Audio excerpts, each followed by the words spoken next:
ላሊበላ ወይኔ ጌታው እዩት በእናታችሁ እንዴት እንደሚያምር ይሄንን የሚያክል 3 ስቶሪ ህንጻ ማለት ነው። ወደ ላይ አይደለም የሚገነቡት ወደ ታች እና በቃ በውስጥ ለውስጥ ሄጄ እንዳለ ላሳያችሁ። 11 እንደዚህ የተቀረጸ ከድንጋይ የተቀረጸ ነገር ነው ያለው 11 ማለት ነው። 23 ዓመት ፈጅቶባቸው የሰሩትና እንዴት እንደሚያምር ይሄ ቀራኒዮ ይባላል። ይሄ ቦታ የቀራኒዮ ምስል ኢየሩሳሌም የምታውቋቸውን እንዳለ ኢየሱስ የተቀበረበት የተሰቀለበት ካልቫሪ የሚባለው ይሄ እንዳለ በአጠቃላይ እዛ ያሉት ቤተልሔም ምናምን አሁን እዚህ ላሊበላ ውስጥ አንድ ላይ ተሰባስበው የተለያየ ቦታ ላይ ተሰባስበው ታገኛቸዋላችሁ። እንዴት እንደሚያምር ጌታ ሆይ!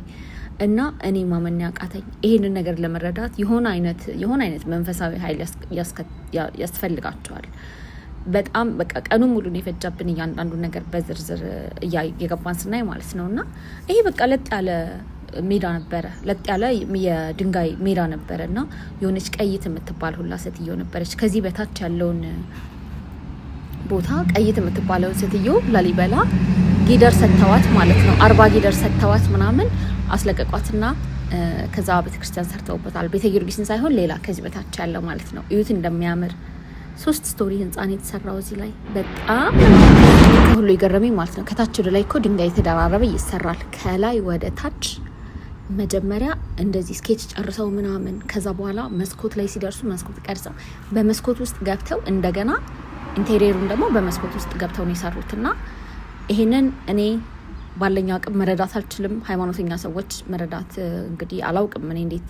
እኔ አልገባኝም እንዴት እንደተሰራ ተአምር ሆኖብኛል። ከላይ ሆኜ ሳየው እንዴት እንደሚያስደነግጥ ደግሞ እዚህ ጋር መረጋጋት ሁላ ፈጥሮብኛል። ምክንያቱም ህንጻ እንደዚህ የሚያክል ትልቅዬ ወደ ታች ስታዩ ራስ ያዞራልና እኔ በጣም እዚህ ጋር በጣም የሆነ አይነት መንፈሳዊ ነገር አለው እና እንደዚህ እንዴት ነው የሚገባው ብላችሁ ታስቡ። የሆነ የሚስጥር እንትኖች አሉ፣ እንደዚህ ዋሻ ነገሮች አሉ። እዚህ ጋር ወሬያችንን ስሙት። ሴትዮዋን ወድጃቸዋለሁ በጣም።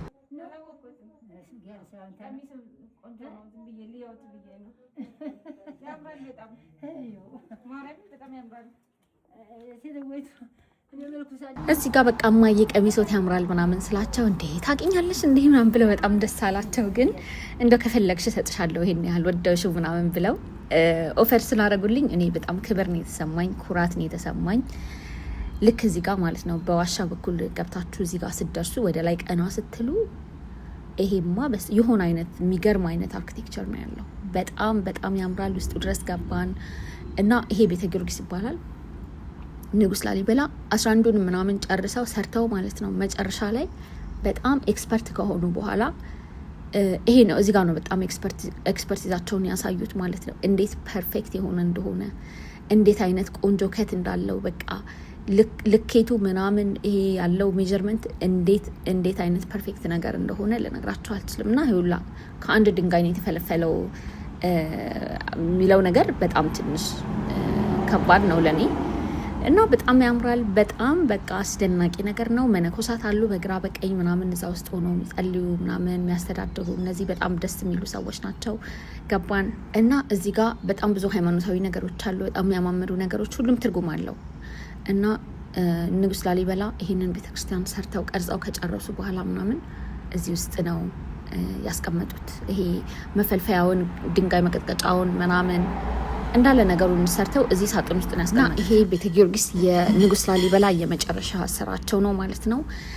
ከዛ ወጣንና እና ንጉስ ላሊበላ ቤታቸው የት ነው የኖሩት ብዬ ስጠይቅ ንጉስ ላሊበላ ማለት ነው እንግዲህ ንጉስ ለራሱ ቤተ መንግስት ሲገነባ ነው የምናውቀው። ንጉስ ላሊበላ ቤት አልነበራቸውም።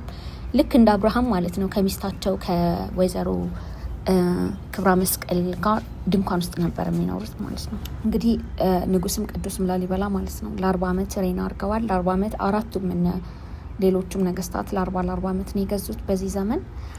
እና እውነት ግን አማሮች ማለት ነው እንደው እኛ የኢትዮጵያ ውሃ ልክ ነን ቢሉ አይፈረድባቸውም።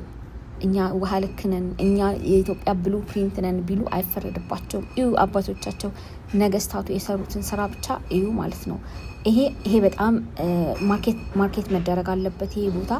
ይሄ ቦታ ማርኬት ተደርጎ ቢመነዘር እንኳን የላሊበላን አካባቢ እንኳን የላሊበላን ህዝብ የኢትዮጵያን ህዝብ የሚደጉም አይነት ገቢ ያስገኛል። ዶኔት ለማድረግ ውጪ በር ላይ ያው ለአስተዳደሩ ብር መስጠት ከፈለጋችሁ ዶኔት ማድረግ ይቻላል። በዛ ላይ ደግሞ ለኢትዮጵያውያንና ለአማኞች በነፃ ነው መግቢያው፣ አይከፍሉም ሁላ በነፃ ነው የሚገባውና ይሄንን አድቫንቴጅ መጠቀም ሳይሆን ግን ያው መስጠት የምትፈልጉትን ገንዘብ በር ላይ መስጠት ትችላላችሁ። እኔ ማመን ያቃተኝ ነገር ነው። በቃ እዩ፣ በጣም ነው ደስ የሚለው፣ በጣም ያምራል።